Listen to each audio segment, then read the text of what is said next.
సుదీర్ఘకాలం పాటు ఓ మనిషి చీకటిలో ఉండి ఒక్కసారిగా వెలుగు బయటకు వచ్చినప్పుడు ఆనందంతో ఉక్కిరిబిక్కిరవుతూ ఉంటాడు. ఆ వెలుగును తట్టుకోలేడు. ప్రస్తుతం రాజధాని ప్రాంతంలో ఉన్నటువంటి రైతులు కావచ్చు, సామాన్య ప్రజానికం కావచ్చు, పరిస్థితి అలా ఉంది. కారణం, ఎన్నో సంవత్సరాలుగా ముళ్ళకంపతో కప్పి ఉన్నటువంటి ఆ రాజధాని ప్రాంతం ఒక్కసారిగా వెలుగులోకి వస్తూ ఉంది.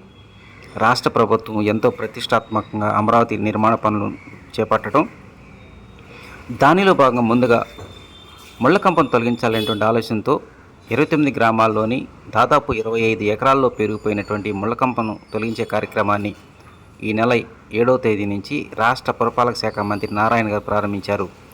అప్పటి నుంచి ఇప్పటి వరకు దాదాపు పగలు రాత్రి తేడా లేకుండా తొలగింపు కార్యక్రమం చేపట్టడంతోనే ఒక గ్రామం శివారు నుంచి చూస్తే అనేక గ్రామాలు కనిపిస్తూ ఉన్నాయి. కారణం, ఎలాంటి ముళ్ళకంప అడ్డు లేకపోవడంతోనే ఆటోల్లో వెళ్ళేవాళ్ళు కావచ్చు, టూ వీలర్స్కి వెళ్ళేవాళ్ళు కావచ్చు, ఎవరికైనా సరే ఓ గ్రామం నుంచి మరో గ్రామానికి ప్రశాంతమైన వాతావరణంలో సీడ్ యాక్సెస్ రోడ్డు కావచ్చు, ఆర్టీఎల్ రోడ్లు కావచ్చు, ప్రశాంతమైనటువంటి వాతావరణంలో పగలు రాత్రి తేడా లేకుండా గమ్యాన్ని చేరుతూ ఉన్నారు.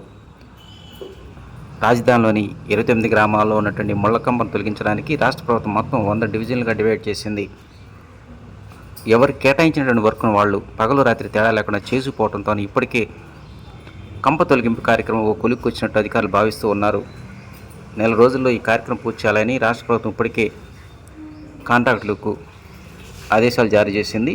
ఎట్టి పరిస్థితుల్లో ఈ కార్యక్రమం పూర్తి చేసిన తర్వాత ముందుగా మౌలిక సదుపాయాలు అంటే రైతులు కేటాయించినటువంటి ప్లాట్ల విషయంలో కావచ్చు, రోడ్లు మరమ్మతుల విషయంలో కావచ్చు, ఏదైనా సరే అతి తొందరగా పూర్తి చేయాలని నిర్ణయించారు.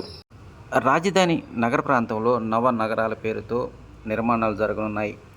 ఎంతో కీలకమైనటువంటి లింగాయపాలెం, రాయపూడి, తుళ్ళూరు, శాఖమూరు, ఐనవోలు, వెంకటపాలెం, కిష్టాయపాలెం, నవలూరు, ఎర్రబాలెం, తుళ్ళూరు, అదేవిధంగా నిడమూరు, ఇలా మొత్తం 29 గ్రామాలకు సంబంధించి వేరువేరు ప్రాంతాల్లో వేరువేరు నవనగరాలు నిర్మాణం జరుగుతూ ఉన్నాయి.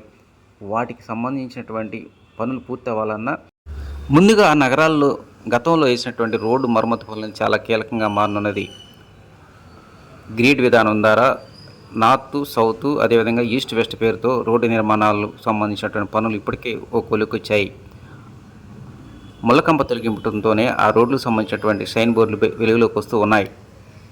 ఏదేమైనా మరో కొద్ది రోజుల్లోనే ముళ్ళకంప తొలగి కార్యక్రమం పూర్తయిన తర్వాత మౌలిక సదుపాయాలు, అదేవిధంగా అన్నిటికంటే ముఖ్యమైనటువంటి ఐఐటి అధికారులు తనిఖీలు చేసినటువంటి రిపోర్టును మరో కొద్ది రోజుల్లో రిపోర్ట్ వచ్చే అవకాశాలు ఉన్న నేపథ్యంలోనే వాళ్ళు ఇచ్చిన రిపోర్టును బేస్ చేసుకొని నిర్మాణ పనులను చేపట్టే అవకాశాలు ఉన్నాయని అధికారులు చెబుతూ ఉన్నారు.